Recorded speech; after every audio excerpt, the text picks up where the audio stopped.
What's good, y'all? It's just for Kicks 212 here, and I'm here with another sneaker review. I know I've been gone for a while with the sneaker reviews is because I've been doing all the day in the lives, and if you don't know, I've been going to like sneaker events every week, like back to back to back to back, and I just been pushing them out, and I just been real tired and busy. I know it's an excuse, but fuck it, it's my reason. Today I'm going to be doing actual, they call it reverse engineering, like Nuke Machinists would say, just tearing something apart.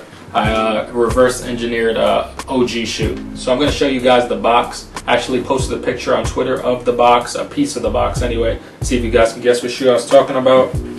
And if you guys remember this box, there wasn't too many shoes that came in this box. And this is actually the picture I showed right here. And pretty much, if you haven't guessed it by now, it is not a Barkley, guys. It's not a Barkley. Yes, the Barkley does use the same technology, the Air Max 2 units, but it is not a Barkley. It is the OG Penny 1. Let me show you the box tag right there. So, I'm going to read off the box tag for you. This is a size 10 Air Max Penny. It says on the box it is a Penny 1, obviously. The color on the box is white, Varsity Royal, and black.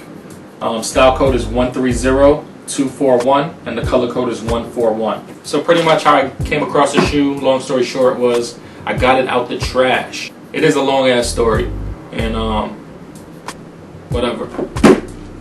Anyway, I only have one of the shoes because again I found it in the trash. I couldn't find the other one, unfortunately. Before I start this review, I want to give a big shout out to my brother ZayaX0712.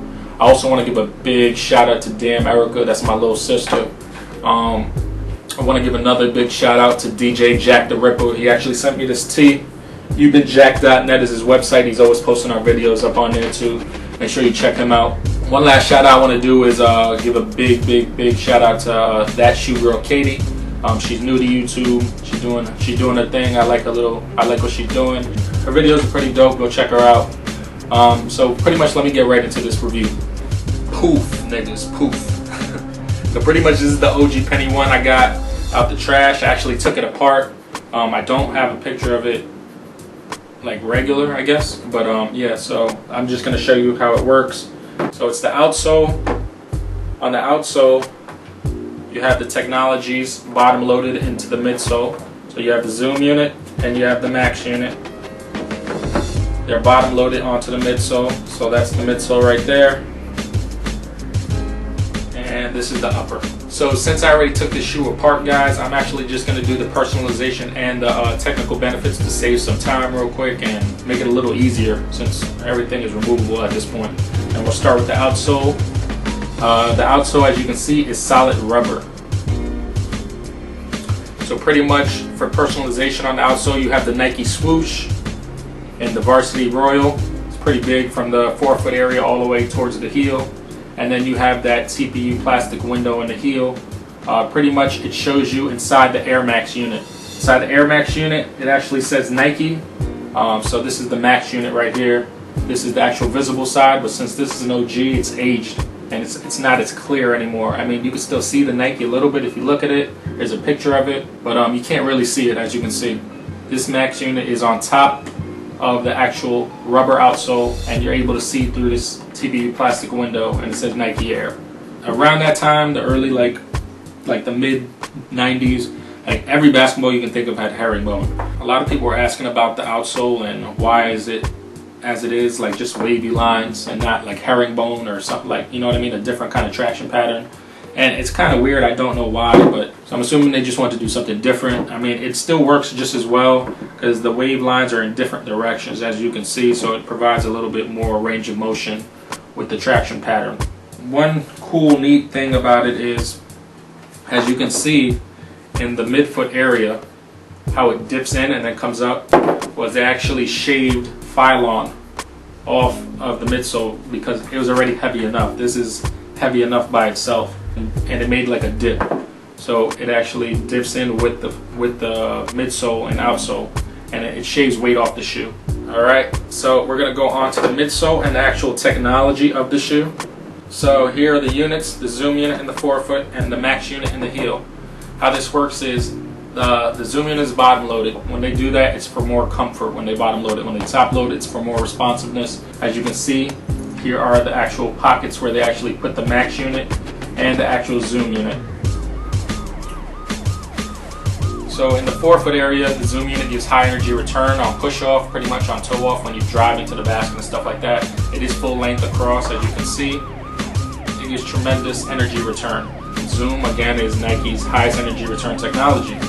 And then you have in the heel, which is an Air Max unit. They don't make these Air Max units anymore. They never make them this big anymore. Nike has made a smaller Air Max unit now that they say works just as well as the older units, which to me isn't really true. It does keep you a lot closer to the floor, but I don't believe it has as much impact protection as these do, even at the same PSI. These Max units, this is the Air Max 2 unit. It isn't a traditional Air Max unit. Traditional Air Max units are just one full unit.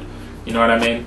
This is actually two separate units. There's one in the middle and there's one on the outside. The one in the middle has a PSI of 5 and the one on the outside has a firmer PSI of 25.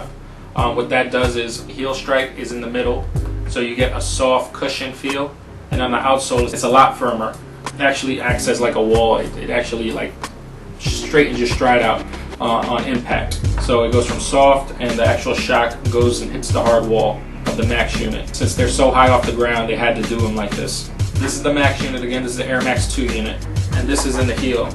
This is a blow mold unit. The easiest way to explain a blow mold unit is there is no actual structure in the heel to provide even more support. So like there's no more foam over here in this area. It's pretty much just straight Air Max unit in the heel. Then you have the actual midsole, which is Phylon. Phylon is pretty much the industry standard nowadays.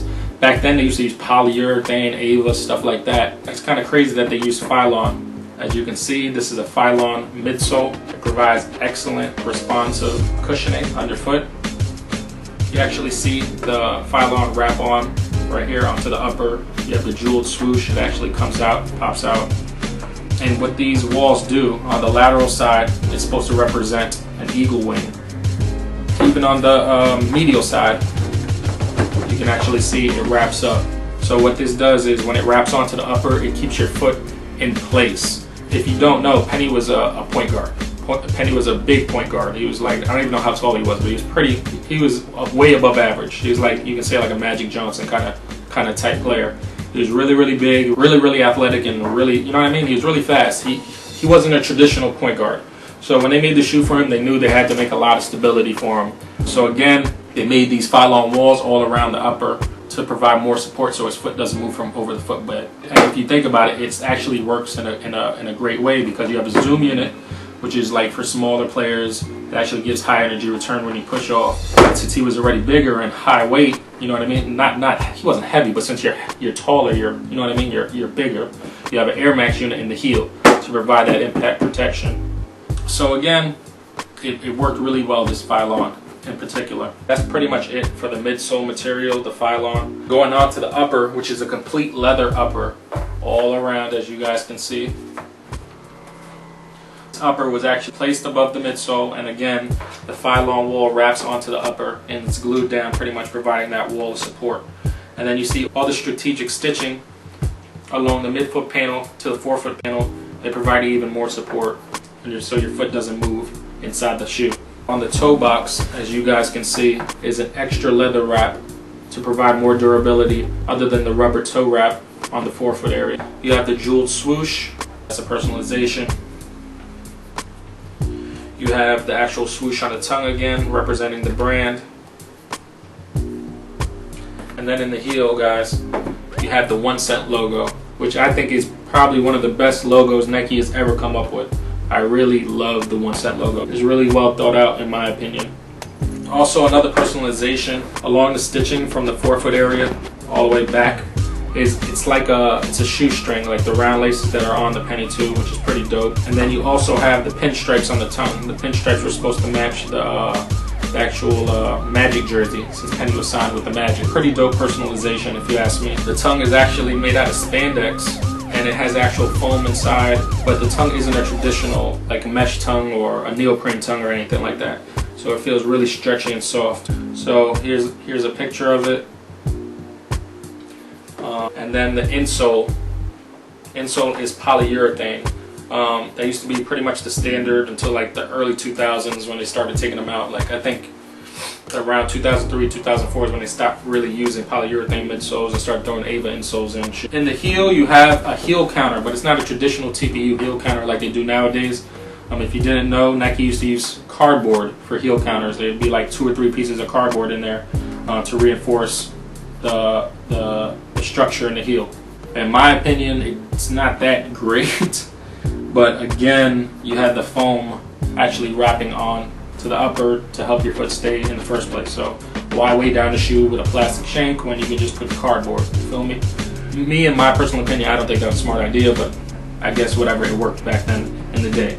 And the reason why I say it didn't work, because if you look at it, the Penny One has speed lacing systems like on like the Air Jordan 11, and pretty much you have to draw your heel into the fucking heel counter to actually get the support. And the way the speed system is actually set up is it can't really lock down your heel as much as you would think it would.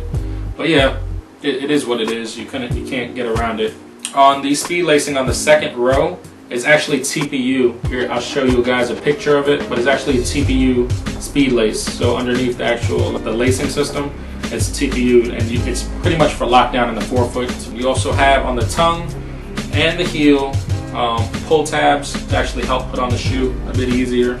On the ankle, you have extra padding. It's a whole separate section for padding for the ankle and the heel area.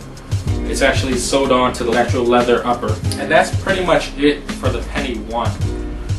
There is no actual, like they do nowadays, they add foam to the footbed underneath it, so they weren't doing that back then. So pretty much that's it for my review.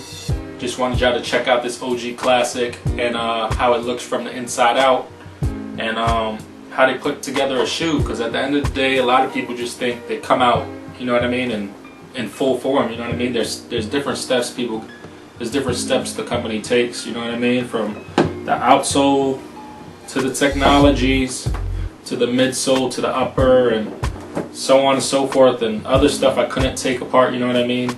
There's a lot of stuff that goes into shoes, man. So again, it's Just for Kicks 212 here. Thank you for checking me out, guys.